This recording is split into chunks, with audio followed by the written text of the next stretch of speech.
Bonjour et bienvenue dans l'un des endroits les plus étroits de la cathédrale. Je veux bien sûr parler de la console de l'orgue Arendt. Alors je me présente, je suis Guillaume Prière, l'organiste titulaire de cet orgue. On n'a pas souvent l'occasion de se voir, mais vous avez souvent l'occasion de m'entendre. Et c'est pour moi un plaisir aujourd'hui de vous accueillir ici et de vous faire découvrir un petit peu l'univers des organistes. Alors, cet orgue a été construit par un facteur d'orgue mondialement connu et reconnu qui s'appelle Jürgen Arendt. Il a été construit dans les années 70. Alors initialement, cet orgue a été construit pour la communauté de Thésée. Alors peut-être la connaissez-vous, mais c'est un endroit moderne, tout en béton, et ce qui explique l'allure de cet orgue très sobre et au caractère un petit peu contemporain. Ensuite, c'est un orgue voyageur, comme vous allez le comprendre. Ensuite, cet orgue est parti en Suisse, à Payerne, pendant quelques années. Et lorsque le grand orgue de la cathédrale, l'orgue Merklin, était muet, c'est à cette occasion que Jean-François Duchamp, l'ancien maître de chapelle, et Fabrice Pincé, qui a été le premier titulaire de cet orgue, ont entendu parler de la vente de cet orgue en Suisse, et c'est grâce à eux que nous avons pu acquérir cet instrument.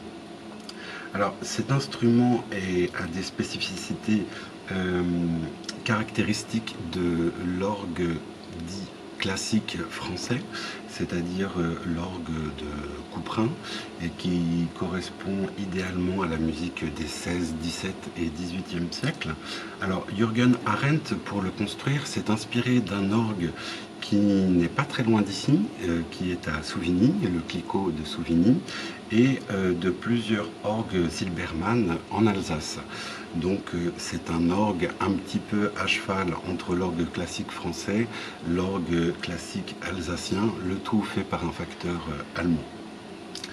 Je disais un orgue voyageur parce que sans doute vous souvenez-vous qu'il a voyagé plusieurs fois aussi au sein de cette primatiale, puisqu'il était d'abord à côté de l'horloge avant de partir au fond de la cathédrale pendant les travaux de restauration du chœur, et maintenant nous l'espérons qu'il a atteint sa place définitive, et peut-être que c'est le plus bel endroit qu'il pouvait avoir dans la primatiale. Cet orgue, évidemment, vous pouvez l'entendre à tous les offices, mais vous pouvez aussi l'entendre tous les troisièmes dimanches du mois, puisque l'on organise des heures d'orgue, des concerts d'orgue avec l'association Lyon Cathédrale, présidée par Jacques Guillaume. Et je vais donc vous faire découvrir un petit peu les sonorités spécifiques de cet instrument. Donc pour vous faire entendre un petit peu différentes couleurs de cet orgue, je vous propose trois extraits. Un premier extrait qui est de Jean-Sébastien Bach, un extrait du choral Liebster Jesu. Alors je vais faire une première partie où le chant sera sur la montre. La montre, c'est le jeu principal de l'orgue, ce sont tous les tuyaux que l'on voit. Généralement, on dit que si un orgue est bien réussi, c'est que la montre est belle. Donc, j'espère que vous partagerez mon opinion et que cette montre est très très belle. Et je le rejouerai exactement la même chose, mais la main droite sur le cornet, qui est l'un des jeux emblématiques de cet orgue aussi. Le deuxième extrait sera de François Couperin, qui est un tout petit extrait de l'offertoire sur les grands jeux, extrait de la messe des paroisses. Alors là, c'est pour faire sonner toutes les anches de l'orgue, les trompettes, les clairons, les chromornes.